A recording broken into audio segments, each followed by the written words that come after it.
தாய்லாந்துக்கும் Cambodia நாட்டுக்கும் இடையே கடந்த சில நாட்களாக சண்டை மூண்டுள்ளது. எல்லையில் உள்ள ஒரு சிவன் கோயில் தான் இந்த சண்டைக்கு காரணமாக அமைந்துள்ளது. இரு நாடுகளுமே, அதாவது இங்கிலாந்து, பிரெஞ்சு போன்ற நாடுகளில் இருந்து விடுதலை பெற்றவை. இவ்வாறு விடுதலை பெறும்போது அந்த எல்லையில் உள்ள சிவன் கோயிலை கம்போடியா நாட்டுக்கு சொந்தமானது என்று எல்லையை வகுத்து விட்டார்கள். அதாவது ஆறுகள் செல்லும் வழியே எல்லை வகுக்கும் போது இவ்வாறு முடிவு செய்து விட்டார்கள். இதனால் இரு நாடுகளுக்கும் அடிக்கடி தாவா இருந்து வந்தது. இந்த நிலையில் 2008ஆம் ஆண்டு இந்த இந்து கோவிலுக்கு ஒரு யுனெஸ்கோ நிறுவனத்தின் அங்கீகாரத்தை கம்போடிய அரசு பெற்றுக் கொண்டது.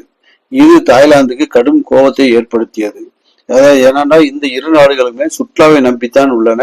உங்களுக்கே தெரியும், கம்போடியா நாட்டில் உள்ள ஆங்கோவாட் விஷ்ணு டெம்பிள், சிவன் டெம்பிள் மிகப்பெரிய சுற்றுலா தலமாக, ஏன்னா பல ஆயிரம் ஆண்டுகளாக காட்டுக்குள் மறைந்து கிடந்து அவற்றை கண்டுபிடித்து அது இப்போது பெரும் சுற்றுலா தலமாக உள்ளது. அதேபோல் தாய்லாந்திலும் பெரிய அளவு சுற்றுலா தலமாக அந்த நாடும் விளங்குகிறது. சுற்றுலா வருமானத்தை தான் இந்த இரு நாடுகளுமே சம்பாதித்து வருகின்றன. இந்த நிலையில் தான் இந்த இந்து கோவில் ஒரு கிட்டத்தட்ட 900 வருடங்களுக்கு முன்பு உதயாதித்தவர்மன் என்ற மன்னரால் கட்டப்பட்டது. இந்த சிவன் கோவில் இதற்கு இப்போது பிரசாத் டா மூயன் தோம் என்று பெயர் சூட்டி உள்ளனர். அதாவது அந்த நாட்டு மொழிப்படி அவ்வாறு அழைக்கிறார்கள்.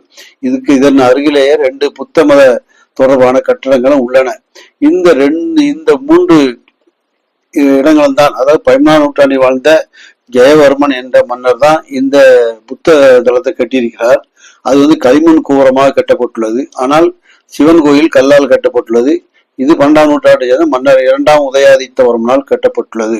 இந்த பகுதி எல்லாமே ஏற்கனவே நமது கீழ்த்திசை நாடுகளுக்கு படையெடுத்த ராஜேந்திர சோழனின் ஆளுகையில் இருந்த நாடுகளாகும். இப்போது நாம் அவரது 1000ஆம் ஆண்டு விழாவை கொண்டாடி கொண்டிருக்கும் வேளையில் இந்த பிரச்சனையும் வந்துள்ளது குறிப்பிடத்தக்கது. இந்த சிவன் கோயிலில் பெரிய சிவலிங்கம் உள்ளது.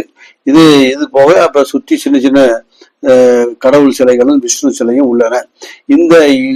இப்போது இந்த சிவன் கோயிலை தங்கள் நாட்டுக்கு சொந்தம் என்று தாய்லாந்து கூற, இது அடிக்கடி பிரச்சனை வரும்போது சில நாட்களுக்கு முன்பு கம்போடியாக்காரர்கள் அங்க போய் அவங்க தேசிய கீதத்தை பாட தாய்லாந்துக்காரர்கள் பிரச்சனை பண்ண துப்பாக்கி விட்டு பிரச்சனை வெடித்து விட்டது. இப்போது உலக நாடுகள் எல்லாம் அதை உற்று நோக்கி வருகின்றன. ஏன்னா கீழ்த்திசை நாடுகளில் பெரும்பாலும் பெரிய அளவில் மோதல்கள் ஏற்பட்டதில்லை. இப்போதுதான் முதல் முறையாக அது ஒரு சிவன் கோயிலுக்காக. இதுவெல்லாம் இந்தியாவை சேர்ந்த தமிழ்நாட்டை சேர்ந்த மன்னரோட தொடர்புள்ள இடங்களாகும். அவர்களெல்லாம் ஆண்ட இடங்களாகும். அந்த இடத்தில் இது போன்ற சண்டை மூட்டுவது பெரும் எல்லாரிடமும் ஒரு எதிர்பார்ப்பையும் பரபரப்பையும்